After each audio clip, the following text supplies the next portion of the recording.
and welcome to my garden. Today it's all about compost and composting system. Actually, that's a heavy job, but you need to do this. So, what is it? Compost. Compost, it's transformed organic matter that you're adding into your soil to get the best results from your growing season. And there's two ways to do so. You can buy compost and you can make your own homemade compost. And actually, we prefer the second option. We prefer to do our compost, and for that we're using a simple composting system which was made with the pellets. What we're doing, we're taking pellets, like the whole pellets, and we put them on the back of the structure, and then we remove the side things for the sides of the hips and for the panels covering the front of the hips. That allows us to save a little bit of space, especially with this huge row of composting system. And plus it's much easier when you're removing compost to have this nice and thin borders and walls, and not to lose a lot of time trying to get your compost out of the pellet structure. So that's what we do, and then we apply our compost on a surface level, and it's something like no-dig approach, but we don't have enough compost to apply it to the surface of the whole garden, so it's kind of patchy. And I don't believe that we can call it really no-dig, because we're not adding enough organic matter and a compost to block weeds. So we need to do a lot of weeding, and it's kind of time consuming, but hopefully one day we will get there when I can call my garden no dig. So actually we're not digging it, but because of all the intrusion that goes in to remove weeds, I believe it's semi no dig, lightly digging thing. So yeah, that's what we do. And then another thing, kind of curious one, is how we're having all these bins, having all this space for organic matter. How do we fill it with what? We fill it with everything, with grass chippings, with all the weeds that we're gathering here in the garden. We bring a lot of organic matter from the cottage garden, all the clippings, all the weeds, everything that we can collect, we bring in here. Plus we're adding horse manure, and I believe that's a good thing to do as well. But actually, plus we're using kitchen scraps. So actually everything that you can think of is really good and really nice, and will create absolutely beautiful compost. And we're making compost in a lazy way. It means that we're turning our compost only one time per year, and but the end result is just beautiful. But you need to wait a little bit longer. But that's our heap, and it's absolutely fantastic. So, back to work, back to compost application.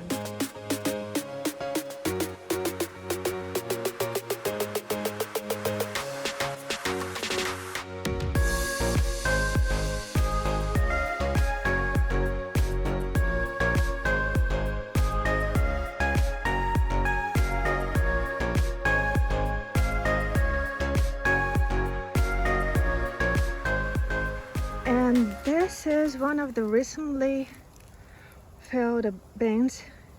As you can see, there's a lot of organic matter. Then this amount will go down and it will be less by 2. And at this stage, we will turn this bin into another one. So for example, here, that's already been in the making with the compost. There's another bin that we're currently filling in, and everything goes in here. Small branches, but not too much because they won't break down during 1 year circle, but they add a little bit of airflow because they're not getting as condensed as anything else. So it's kind of good to have them a little. Then we have, what do we have here? Some paper, some fruits, everything goes in here. Plus we're trying to collect all the cardboards that we can, so we will use them to line the walls of a compost bin. Because we have a really dry climate here, and the compost needs to be wet pretty much all the time, we're covering everything with the cardboard because it keeps everything nice and prevents from drying out.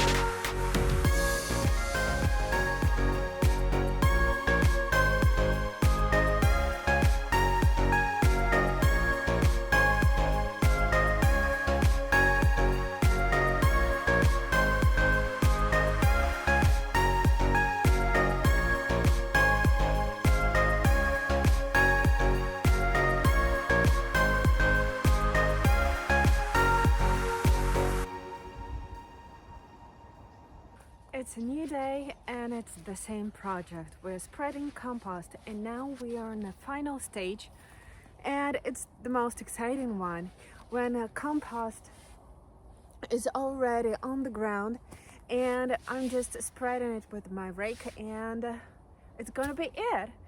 This areas will be ready for planting.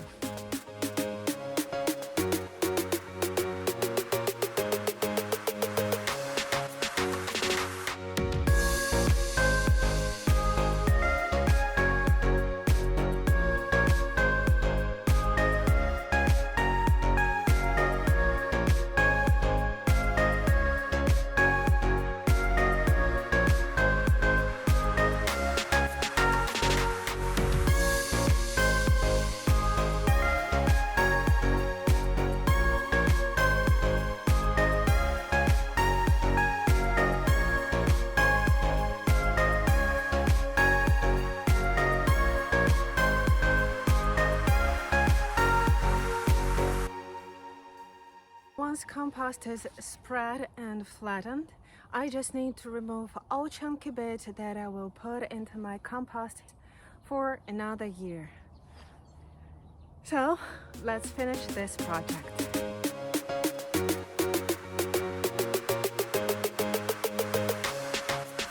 Now we have 3.5 vegetable beds ready for planting, and I believe that really soon I will plant garlic and onions in here. Plus, I've mulched an area where I'll be adding artichokes that are now growing from seed at home. I'll be planting here in the gaps. Actually, this patch is really old. I don't know how long ago it was planted because it was planted by the previous owner. So it's kind of okay that some of the plants are dying back, but we will be replacing them. So this is the end for the project for today. But actually it's not the end of our story with the compost, because as you saw, I've added compost just for a few beds, and the reason why is just because I don't have enough for spreading it all over the garden. So for some areas I will be adding a thin layer, for some of them thicker layer.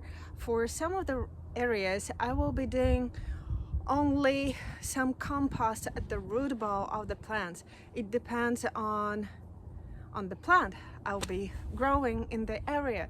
So I really hope that that was useful for you. I really hope that I've motivated you to do your homemade compost as much as you can. And see you in the next video. Bye.